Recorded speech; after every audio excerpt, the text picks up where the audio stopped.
Good evening and welcome back to our Parshah webcast. Being that these days we find ourselves in the period of time known as the 3 weeks, and more particularly the 9 days. The 9 days between the first of Av, which was Friday, and Tisha B'Av, which is this coming Sunday, or Shabbos and Sunday. Actually, Tisha B'Av is Shabbos, but because it's Shabbos, we don't fast on Shabbos, so it's pushed off to Sunday. And these days are known as the days of mourning, when we mourn the destruction of the Beis HaMikdash, the first and second Beis HaMikdash. And it's governed by many laws that restrict what we're allowed to do and what we're not allowed to do. One is not allowed to have celebrations during this period, not allowed to buy new clothing. These 9 days we don't eat meat, we don't drink wine, except for Shabbos, of course. And this is because of the period that we're in. So because of this, we'll talk tonight about the idea of the Beis HaMikdash and this coming Shabbos, which is known as Shabbat Chazon. Shabbat Chazon means the Shabbos of the vision. What vision are we talking about? So the simplest reason it's called Shabbat Chazon is because the Haftorah of this coming Shabbos begins with the word Chazon Yeshayahu ben Amoz, the vision of Yeshayahu, the son of Amoz. And in this vision he chastises the Jewish people pretty severely. And he ends off on a positive note, that Zion shall be redeemed with justice, and her returnees with righteousness. So there's a certain positive ending to this rebuke, but this Haftorah begins with the word Chazon Yeshayahu, the vision of Yeshayahu. So it's called Shabbat Chazon, the Shabbos of the vision. We have a tradition from the name of Rabbi Levi Yitschak of Berditchev. Rabbi Levi Yitschak of Berditchev was a contemporary of the Alter Rebbe. He lived about 220 years ago, and 200 years ago.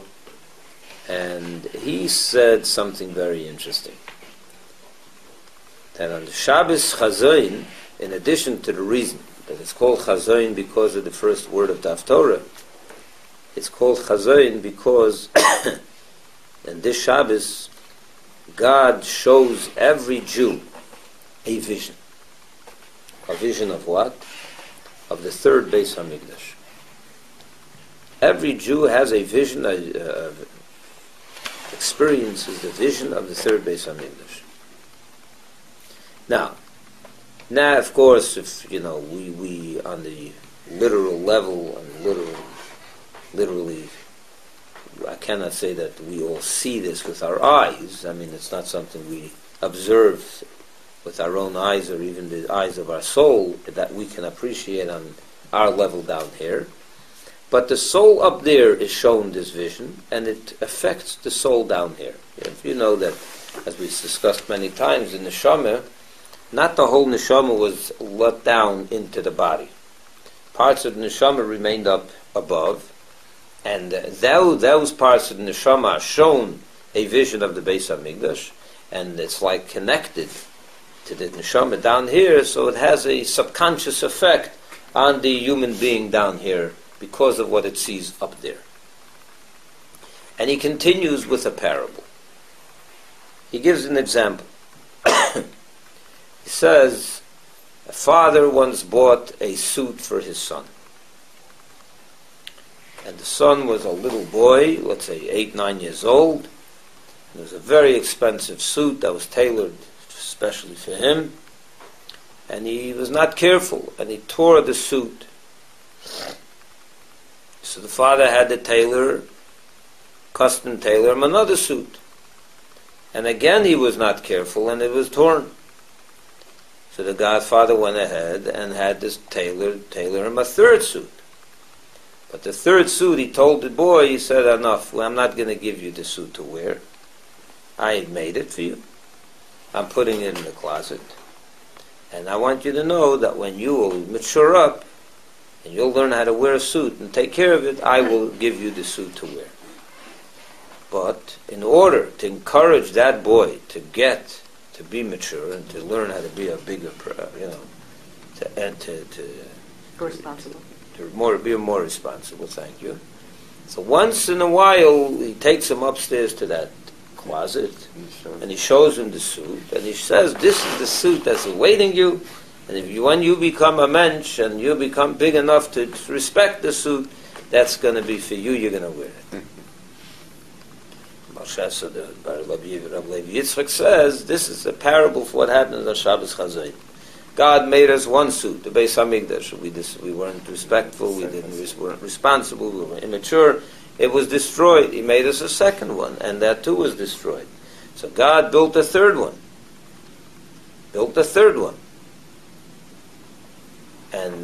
But that one he didn't give to the Jewish people. He keeps it up with him in heaven. And once a year he shows it to us, and he told us that when you become mentioned, and you know how to treat a Beis Hamikdash, this will become yours. And once a year he shows it to us. Why does he show it to us? To just tease us? No. It's to make us want it more, and therefore behave better and do tshuva, and so that we'll get it quicker. So that's what he says happens on the Shabbos before Tisha B'Av, or like in this year, Tisha B'Av itself, because the 9th of Av will be the Shabbos. So once a year we have this vision. It's a beautiful parable, a beautiful idea. Yep. But there's a question that the Rebbe asks that is so obvious that needs clarification. What's the question? Will they grow out of the suit? I don't No, know. that's not the question. Where are you going That's to a put good question. That's a good question. Where are you You going bring to the put tailor On and the you make mount. it a little longer. On the mount, okay. that's what's Where are supposed you to going go. to put it? You first have to take a laksa. So they will. That's not a problem. God can do that. It's That- not that's that he easy. can split the Okay, seed so and what's get rid the of the obvious lox. The obvious question is, the Beis Hamikdash is a suit or a house? Or a building? It's a building. A house, It's a something building. for God. Yeah. It's a building. So Rabbi Yitschak of Berditchev is looking for a parable for the Beis Hamikdash. He could have simply given a more fitting example. That a father built a house for his son, and he was a shlomazel, he didn't know how to take care of it, and he didn't pay his payments, and the bank took it away. And he built him another house, and again the bank took it away, he destroyed it, he burnt it, that's what he did there. And the third one, he says, I'm not giving it to you till you become a man. Why does he give an example of a suit? Yeah, right. Because If he's going to give it a parable, and I want you to understand, appreciate the Because you question. should have One second. for the suit. I want you to appreciate this question. You can sit here and say the Rebbe is nitpicking with Rabbi Levi Yitzchak's parable. Like, who cares? What difference is it? It's just a parable. But here's a powerful lesson that the Rebbe is teaching us here. That the words of tzaddikim, when a tzaddik like Rabbi Levi Yitzchak gives a parable, every word and every detail of that parable is perfect and exact. So if he chose to give a parable of a suit and not a house, which on the surface would look much more fitting for the Beis Hamikdash, it was with thought, and it was exact and precise. He wanted a parable of a suit, not a parable of a house. Why? Well, it could be the characteristics of what you wear a suit for. Being respectful. It's a For good example, question. on Shabbos. It could be A suit what? you would dress up on Shabbat.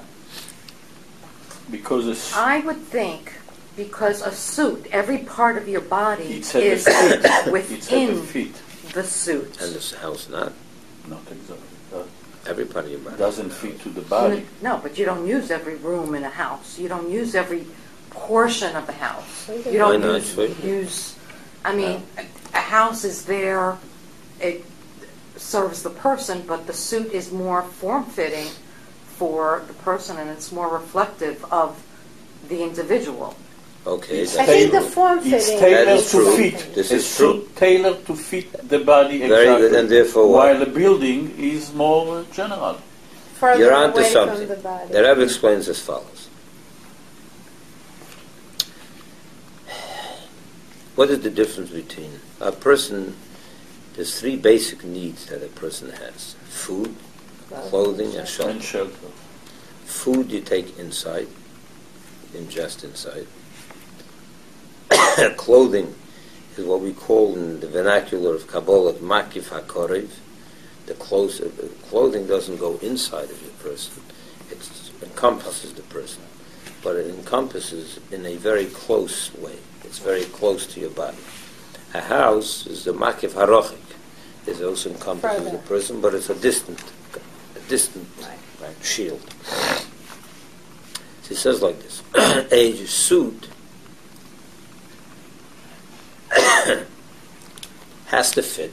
Number one, you can't wear a suit that's long or short. You may trip on a long suit; it won't really cover you if it's too short. A suit has to fit, like you said. It's tailored to the person. A suit also, when a person can be, you can analyze a person by what he wears to a certain degree. Not so with a house. A house does not have to fit the person. A house doesn't have to fit the person. It could be a humongous house and you're a small person and you live there. It doesn't have to fit the person. And it doesn't tell you about the person. A house will tell you if the person is rich or poor. But more than that, it won't tell you. Clothing tells you about the person. He's tall, he's short, he's fat, he's not. It tells you a lot more about the person. The closer you get to the person, the more it tells you about it. What's the message over here? He says the Beis HaMikdash could be seen in two ways. You could see it as a garment or you could see it as a house. What would be the difference? The house doesn't have to fit a person. You could live in a house that's 20,000 square feet, or like you said, you need only 2,000 square feet. It's not tailored to the person. Beis HaMikdash, you could have two views, two approaches. What is the Beis HaMikdash? A holy house. Let's talk about what's literally the word Beit HaMikdash means the house of holiness, sanctuary. What was the point of the Beis HaMikdash? It was a place that a person came and it was holiness, vivid, observable. You saw God, you saw miracles, you saw holiness. It was a great experience for the person who came there.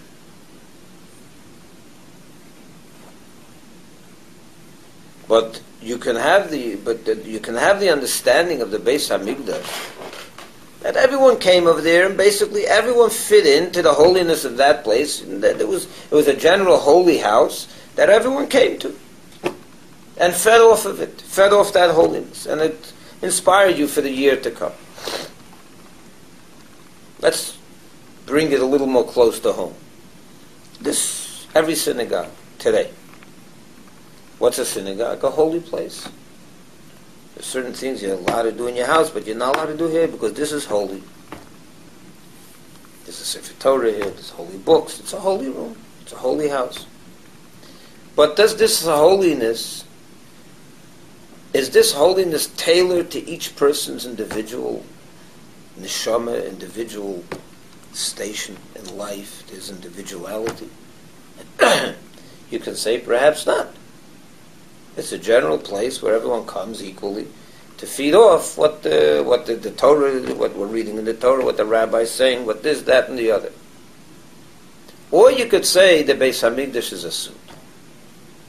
That means that when a person came to the Beis HaMikdash, he didn't only come to bring himself to God, he also came to take something from him. And he came, and in other words, the Beis HaMikdash, the experience that a Jew felt when he went there was, and if it didn't happen this way, he defeated the purpose. It wasn't the right experience. It had to be tailored to every single person's individual needs. Yeah, personal. If you didn't get out of your experience in the synagogue or in the Beis HaMikdash a holiness that was perfectly tailored to your measure, to your size, in your place right now in your life, it's not a Beis HaMikdash. The Levi Berditchev gives the example of a suit for a reason. Because the Beis HaMikdash has to be a suit, not just a house. It has to fit to every single person that comes in there. That means that next Friday night you come to this synagogue. and it didn't feed you at your level, at your station in life, wasn't poured over you to the size of your needs, it's not a good synagogue. It's not a Beis Hamikdash. I don't mean to be critical of synagogues. I mean to say, at the end of the day, that's what it's meant to be. It's meant to be a suit, not a house. It's not one fit for all. A house is one fit for all. Everyone goes into it. You're short, you're tall. Makes no difference. Everyone can live in it. There's no problem. But not a suit. A suit has to fit your individuality. And if it doesn't, it's not a Beis Hamikdash. That's what the Berditchev is trying to tell us over here. But also, I mean, comparing a shul to a Beis Hamikdash, obviously Hashem being in the Beis Hamikdash, being that the center of It says that a the Beis Rabbi universe. synagogue is a Mikdash Ma'at, a miniature sanctuary. So it So has of course that not at the same level as the Beis Hamikdash in Yerushalayim, but it's the same idea, and therefore it has to be the same. I know, but not I don't- like the Beis Hamikdash. So you're not going to see miracles, but the idea of the Beis Hamikdash is similar in every synagogue. That at this point, that when the Yid came on Sukkot, or on Pesach, or on Shavuos, on the three festivals, to the Beis Hamikdash, if he didn't go home feeling that he himself, with his shortcomings and his advantages and his size, and the length and the breadth, it wasn't affected by him, it's not poured over him like a beautifully tailored suit, the Beis Hamikdash didn't do its job. And therefore that's not what the Beis Hamikdash is. I can argue about that too. For the sake of arguing, we don't have to do that. But Because if you in have a a way, reason to argue, then go right ahead. You build the Beit HaMikdash, in a way you say, where is God? Every place. He's here, he's there, he's there. In a way, if you put Beit HaMikdash, you say, I'm going to fit God, excuse me for saying it, I'm going to him in fit there. God to Beit HaMikdash. Exactly what he wanted. Yeah? He said that. I've also the Mikdash v'shachanti b'seichem. Make me a sanctuary and I will rest and dwell within there. But what does it mean he's not everywhere else? Of course, you're right, he is everywhere else. But there's a very big difference the way he is everywhere else and the way he's in the Beis HaMikdash. The difference is very simple. He shows himself more. In the Beis HaMikdash he is in a revealed way, and in everywhere else he's concealed. In the Beis HaMikdash you went, you saw him. Big difference. He was observed. In a regular place out on Fifth Avenue, he's not observed. Yeah, it's in a reveal because it's a state of mind. No, Not only a no, state he of showed mind, he saw miracles. He showed miracles. You saw all the miracles time. all the time in the Beis HaMikdash. It was revealed. It was real godliness.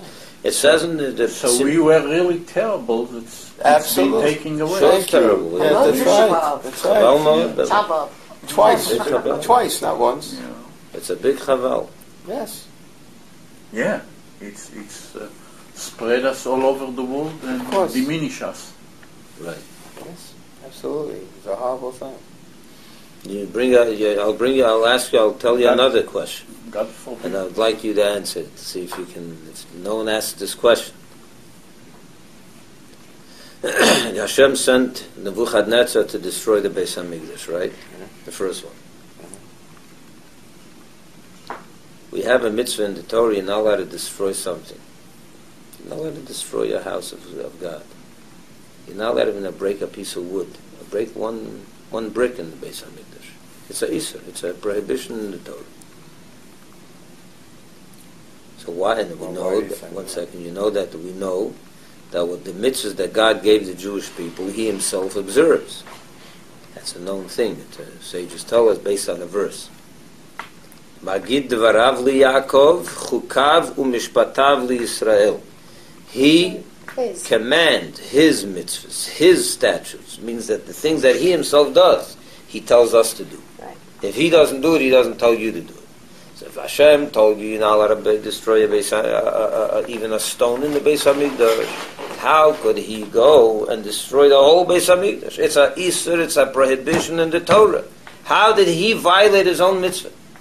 Because it wasn't being used for the purpose. It's And like if a synagogue is not being used for the Doesn't purpose, you're allowed to go and matter. break It's it a holy down. place. The Shulchan Aruch says you're not allowed to. Yeah, but he took a person not from the holy people. What?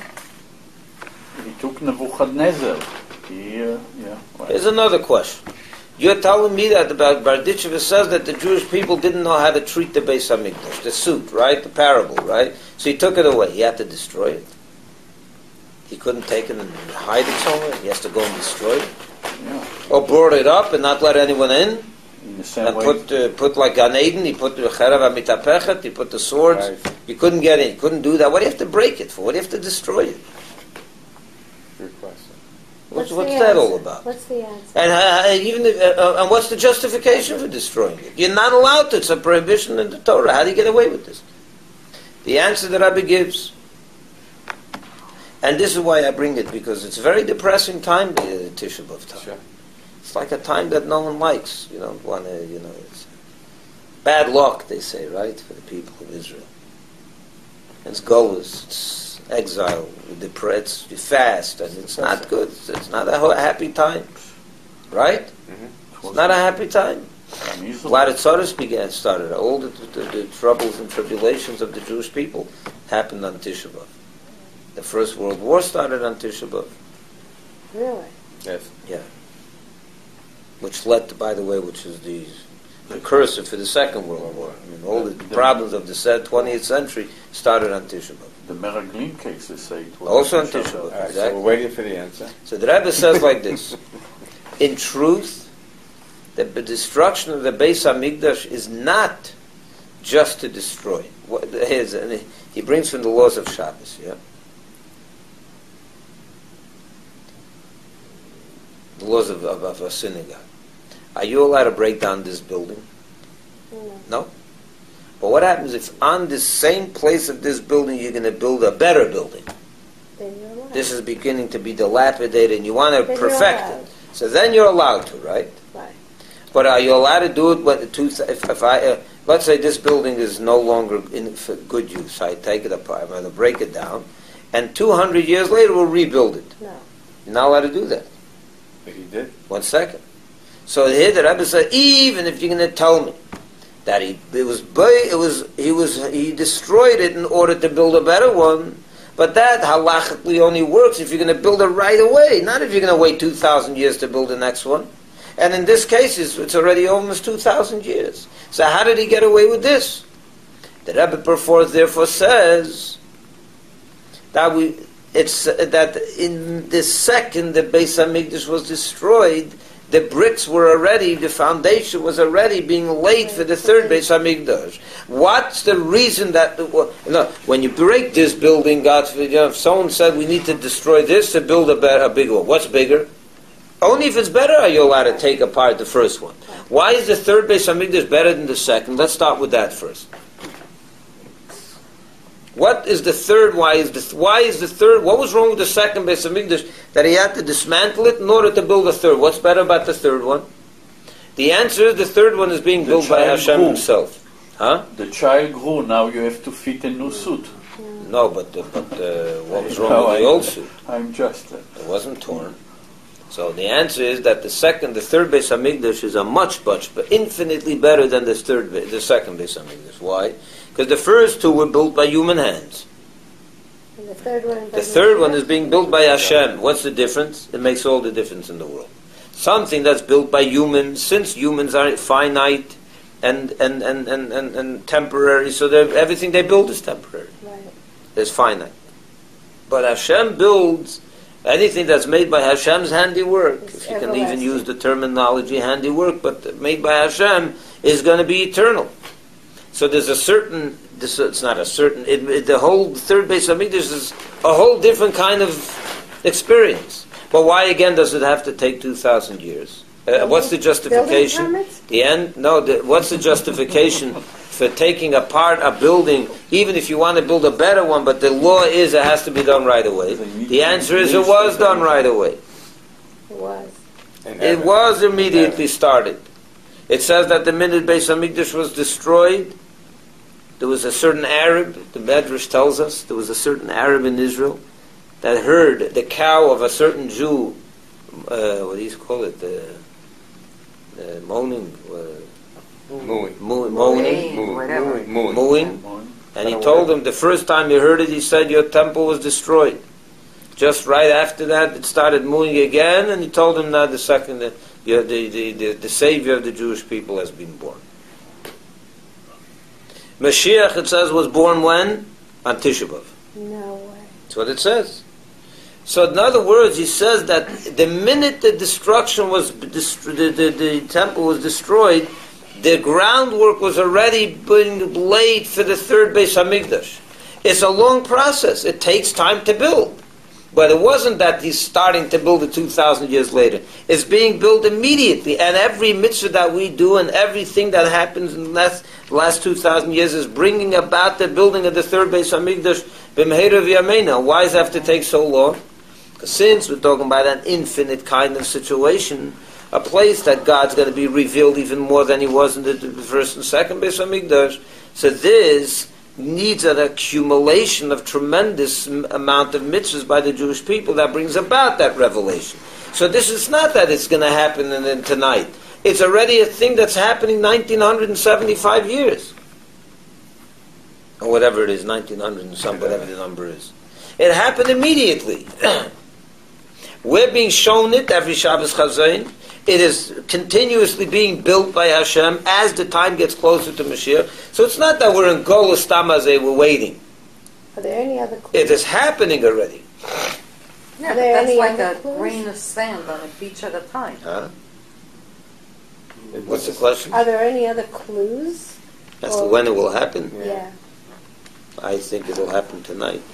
Was the second temple In your mouth. nicer than the first one? Have a good week, everyone. Thank you. You said that the